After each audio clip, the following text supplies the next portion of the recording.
I'm joined today by investigative reporter and journalist Brad Friedman. You can check out his website, bradblog.com. Brad, you and I seem to have a conversation every couple years about voter suppression. We talk about all of the initiatives designed to, as I see it, and correct me if I'm wrong, make it more difficult disproportionately for likely Democratic voters to cast votes. Is my characterization wrong? Your characterization is actually perfect.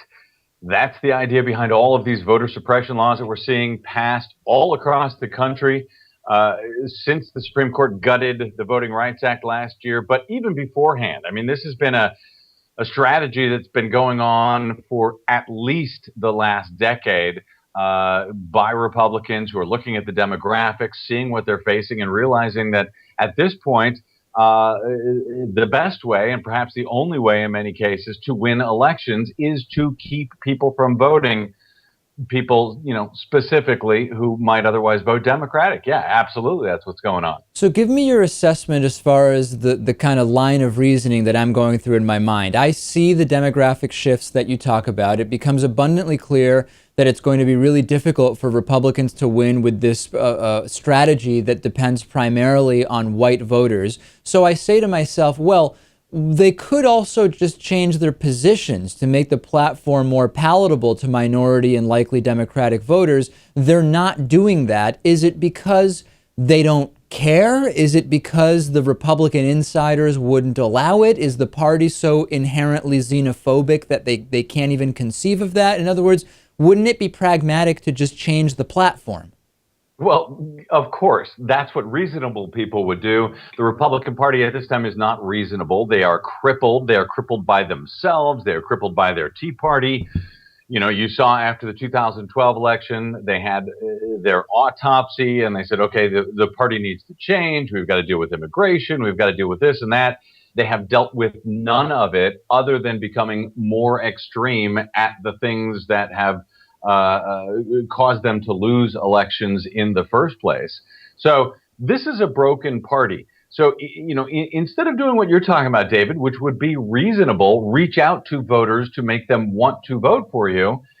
Apparently, it's just easier to, reach out with their laws to keep people from voting for their opposition. I mean, it's really sad. It's really pathetic. It's very disturbing that the courts have now, in many cases, thanks to the Supreme Court, made this so easy for them to do. There's still going to be a battle in court, and there are still a lot of, I would say, good news, victories to be won here. I think when they get down really to brass tacks on things like polling place photo ID restrictions, I don't believe that those will be upheld at the Supreme Court. I know a lot of people disagree with me, but we've got our legal analyst at bradblog.com, Ernest Canning, has looked at the various decisions on this throughout the years. And his analysis is that these laws won't stand up even to the right-wing Supreme Court. That said, there's all sorts of tricks that can be done, shortening early voting periods, making it more difficult to register. We're seeing that happening in spades in North Carolina. So, it's still a long fight. And you mentioned, one of the problems is we talk about this every few years. We should be talking about it constantly because voting and democracy are at the very heart of everything that we do. And all of the problems that you're seeing right now across the country, from Ferguson, Missouri, to what's going on overseas, all of that depends on democracy. It depends on our vote, depends on our ability to toss out the bums at the voting booth. But if you wait until just before the election to do anything about it, good luck. So this is a fight that needs to be going on all the time. And as always, I'm glad to talk to you because you seem to be paying attention. Well, yeah, I mean, Brad, there's no question at all that I, like you, recognize the importance of this and of voting. My concern is this, and I hope that you have some optimistic words to give me when I tell you this. Every couple of weeks, we are now getting either a study, an analysis, etc., that shows us that actually regardless of who is voted into office, particularly at the national level and the state level, there's very little connection between the policy desires of the average American voter and the policy that is eventually enacted. Now, if you're a very rich person, an economic elite, or a big corporation, a lobbying organization, your desires are far more likely to be represented by elected officials. So I'm so kind of bummed out, I guess, to put it colloquially, because we're working so hard to expose the voter suppression. But even if we can combat that, the policy desires of the average American are rarely actually reflected. Let's see if I can offer you some good thoughts there. Please.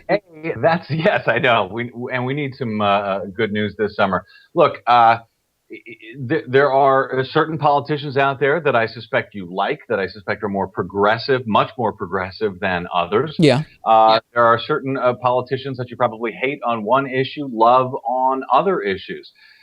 Democracy, doesn't happen overnight. Even if everyone who wants to vote gets to vote tomorrow and all of their votes actually get to be counted publicly so we know they're counted accurately, things don't change for the better overnight. It's a long game. It's a long fight. And so, this is the problem. A lot of people think they turn out during a presidential election. They don't have to worry about off-year elections. They turn out at a presidential election. They cast their vote. Oh, everything's going to be great from here. No, it's not. It does not work that way. It's a continuing fight. This is something, by the way, the Republican Party has figured out, even with this stupid internecine battle between the Tea Party and the establishment Republicans. What that party has realized is that if they want their version of their right-wing policies to move forward, they have to get in there, they have to fight, they have to primary their candidates and make sure that they get somebody who's not just doesn't have an R by the name, but actually represents whatever they believe in, no matter how twisted it may be in some regards on the right. I would suggest that progressives need to do the same thing. It's not enough to have a candidate with a D by their name. You got to get in there and fight for the candidates that you like and hold your Democrats accountable when they don't do what you want them to do. And by the way, you have to keep fighting in order to get those people in so that they can, in turn, help change the court system, which has a great effect on all of this.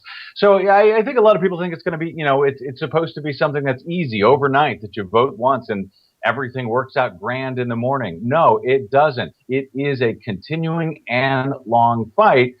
But I think victories are being won all the time as long as we stay participating instead of throwing up our hands and giving up. So in the last minute or so that we have here, when it comes to take it back to voter suppression and these voter ID laws that are supposedly meant to prevent the rampant problem of voter fraud, which essentially doesn't exist, right? We have such few cases of this. What can the average person do to activate around this issue? Is it a matter of calling someone? Is it a matter of writing a letter, a petition? What can people do? Well, to be clear, voter fraud does exist, not in a huge way, and certainly not in the way that the Republicans are pretending that it exists. They are pretending, to be clear, they're pretending that there is this massive in-person voter fraud going on where people show up at the polls pretending to be someone else. That is incredibly rare, almost never happens. One expert who's been following it now for a long, long time found 31 potential, maybe possible incidents out of 1 billion votes cast over the past 14 years. Literally. So, that's just a charade. So what can people do to do something about it? They can stay involved. They can pay attention to what's going on. They can raise holy hell about it. They can hold people accountable. When you see these Tea Partiers running around talking about, freedom and liberty and fighting for rights, they can say, okay, that's great, Tea Party. How about the right to vote? Will you join me with your big guns to fight for that? Or do we only sit around and support scofflaw ranchers in Nevada when they steal government land?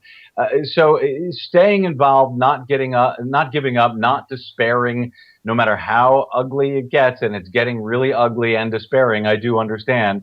But stay positive, stay informed, and keep up the good fight. That's all we can do, I think, in a democracy. We've been speaking with investigative journalist Brad Friedman. Check out bradblog.com. Brad, pleasure as always, and we'll, of course, have you back and keep talking about this. Always great to talk to you, David. Thanks, man.